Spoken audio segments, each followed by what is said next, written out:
India alliance से जुड़े 16 विद्यार्थी दलों ने आज जंतर मंतर पर एक मेगा प्रोटेस्ट को बुलाया है।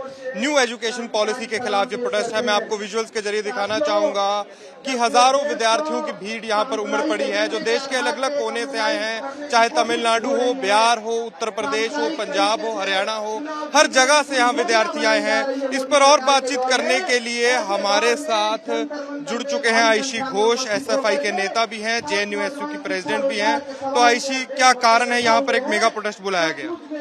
पिछले 10 साल में हम लोगों ने लगातार देखा है कि जब से बीजेपी का सरकार आया है, मोदी का सरकार हुआ है, सार्वजनिक जो शिक्षा है, पब्लिक एजुकेशन पे लगातार हमला चल रही है। और ये बात पहली बार इस प्रोटेस्ट के माध्यम से हम नहीं बोल रहे हैं। हम लगातार इन 10 साल में इस सरकार को बोल रहे हैं कि फंड बढ़ाया जाए शिक्षा के क्षेत्र में, फिर स्कॉलरशिप्स बढ़ाई जाए, नई स्कॉलरशिप शुरू की जाए जो स्टूडेंट्स है, मार्जिनलाइज कम्युनिटी से आते हैं, वीकर सेक्शन से आते हैं। उसके बाद अगर हम लोग देखेंगे कि फी हाइक एक नॉर्मल चीज होने लग गई है आज के समय पे एजुकेशन इंस्टीट्यूट में। आप कोई भी सेंट्रल यूनिवर्सिटी चले जाइए, स्टेट यूनिवर्सिटीज चले जाइए, प्राइवेटाइजेशन बढ़ते जा रहा है। हेफा जैसे संस्थानों को एस्टैब्लिश किया जा रहा है, एजुकेशन फंडिंग एजेंसी, कि एजुकेशनल इंस्टीट्यूशन उनसे लोन ले और लोन फिर चुकाएंगे किनसे?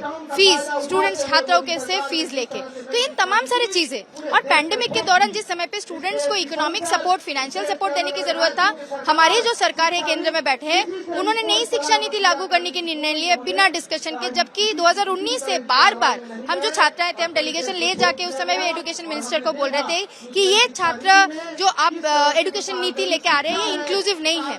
इसमें ना ही स्टूडेंट यूनियन का बात है, यहाँ पे ना ही जेंडर सेंसिटाइजेशन की कमिटीज की बात है, ना ही इसमें रिजर्वेशन पॉलिसीज किस तरीके से एजुकेशन क्षेत्र में लागू होगा या स्कॉलरशिप्स की बात है। तो इन तमाम सारी चीजों को लेकर आज की प्रोटेस्ट गैदरिंग है।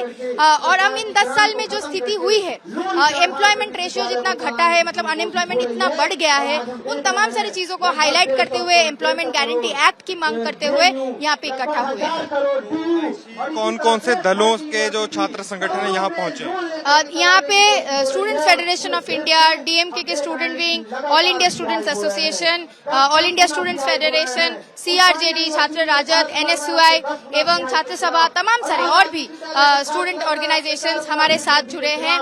और हम लोग मानते हैं कि इस समय पे सबसे बड़ी जो हमारी रिस्पॉन्सिबिलिटी है स्टूडेंट होने के नाते, हम लोग स्टूडेंट्स हैं, हम लोग कोई रिसर्च कर रहे हैं, कोई मास्टर्स कर रहे हैं, कि हमारी शिक्षा क्षेत्र बच नहीं पा रहे। आज अगर हम पढ़ पा रहे क्योंकि यूनिवर्सिटीज हमारे लिए बना था, यूनिवर्सिटीज इंक्लूसिव थे, आज वो इंक्लूसिविटी नहीं दिख रहा है। अगर ये सारे नीतियां लागू हो रहे हैं तो प्राइवेटाइजेशन बढ़ रहा है। कल वो गांव से उठ के, बिहार से आते हुए, यूपी से आते हुए छात्र पढ़ने का सपना नहीं देखेगा, हायर एजुकेशन करने का सपना नहीं देखेगा। ये हम पे रिस्पॉन्सिबिलिटी है, तमाम सारे छात्रों पे, छात्र संगठनों पे, कि हम शिक्षा के पक्ष में अपना बात रखें, शिक्षा को प्रोटेक्ट करें।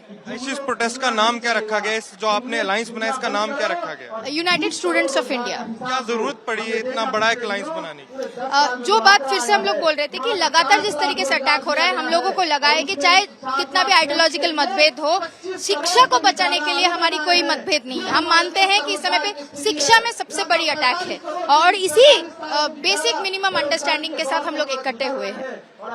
तो ये थे मेरे साथ आयशी घोष, एसएफआई नेता भी हैं, जेएनयू की प्रेसिडेंट भी हैं। मैं आपको बता दूं कि इस समय जंतर मंतर पर एक बड़ा प्रोटेस्ट बुलाया गया है। 16 स्टूडेंट ऑर्गेनाइजेशंस हैं जो इंडिया अलायंस से जुड़ी हुई पार्टी हैं, चाहे वो कांग्रेस की एनएसयूआई हो, डीएमके के छात्र सभा हो, चाहे आरजेडी, आरएलडी की छात्र सभा हो, चाहे आम आदमी पार्टी की छात्र सभा हो, और अन्य जो दल हैं, विपक्षी दल हैं, उन सब के जो स्टूडेंट विंग्स के जो नेता हैं, जो वर्कर हैं, यहाँ जंतर मंतर इकट्ठे हुए हैं। एनईपी हो, प्राइवेटाइजेशन ऑफ एजुकेशन हो, और अन्य मुद्दों पर यहाँ पर एक धरना दे रहे हैं। कैमरामैन अंकित जैन के साथ अनमोल नाथ बाली की नई दिल्ली से रिपोर्ट।